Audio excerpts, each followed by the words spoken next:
ব্যারাকপুর নোনা চন্দনপুকুর অ্যাথলেটিক ক্লাবের সাঁতার প্রশিক্ষণ কেন্দ্রে জলে ডুবে মৃত্যু হয়েছে ৮ বছরের প্রতীক বিশ্বাসের। মৃতের পরিবারের অভিযোগ, প্রশিক্ষকের গাফিলতিতে প্রতীকের মৃত্যু হয়েছে।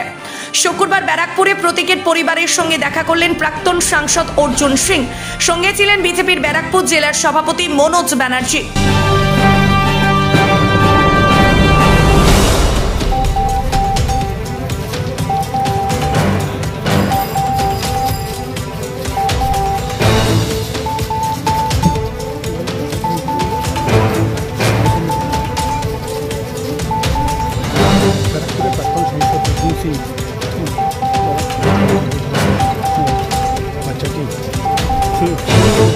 সুইমিং করতে গিয়ে জল ডুবে যায়, সেই জল ডুবে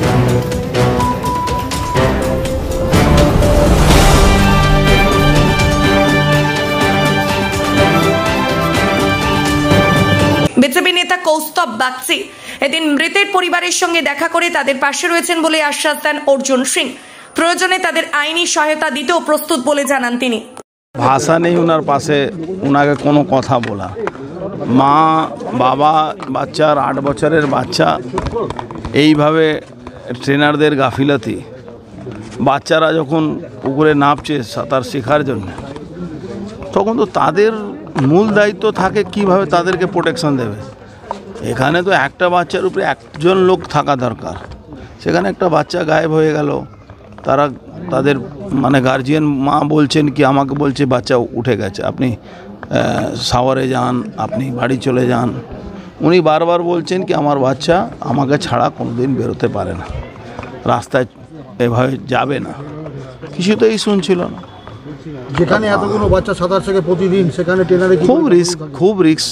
যারা যে গার্জিয়ানরা দিচ্ছেন তাদের খুব রিস্ক আছে। আমার মনে হচ্ছে এটা নিয়ে খুব চিন্তাভাবনা করা দরকার আছে। যারা কর্তারা আছেন ওই ক্লাবের, তাদেরও চিন্তাভাবনা করা দরকার আছে যে 5টা বাচ্চা যদি নাবে, 5 জন ট্রেনার যাতে ওর পাশে থাকে, 10 জন নাবে 10 জন তার পাশে থাকে, এরকম ব্যবস্থা করা উচিত। আপনি যখন সাংসদ ছিলেন তখন ওই ক্লাবে গিয়ে ওটাকে পুল করার একটা চেষ্টা করেছিলেন এবং আপনার যে সাংসদের তহবিল সেখান থেকে একটা টাকাও করেছিলেন। ডিএম এর কোনো জন্য কি এই টাকাটা আটকে গেল? দেখুন প্রবলেম কি হয়ে যাচ্ছে, আমরা যখন বিরোধী যারা রাজনীতি করি, যারা এমপি হন, তাদের টাকা ডিএম খরচ করতে চায় না। এর নানা রকম জটিলতা দেখিয়ে সেইগুলো আটকে দেয়। সেই সমস্যাতে আমরা ভুগছিলাম তখন। যাই হোক, সেটা রাজনীতি কথা এখানে না বলাটাই উচিত। এখানে যারাই এই কর্তারা আছেন তাদের খুব সিরিয়াস হওয়া দরকার আছে। আমার মনে হচ্ছে একটা পুরোপুরি গাফিলতি জানে বাচ্চাটা। প্রশাসনের ভূমিকা কোথাও আছে? প্রশাসনের ভূমিকা নিজের দলের, মানে প্রশাসন আর তৃণমূল দলটা তো একই হয়ে গেছে। দলের কোন নেতাকে বাড়াতে হবে, কোন নেতাকে কমাতে হবে, নিজের কোন দল মেটাতে সারাদিন ব্যস্ত থাকছে।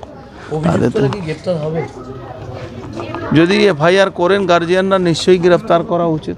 না গ্রেফতার করার তো মানে আইনটাকে ডোন্ট কেয়ার করা হবে।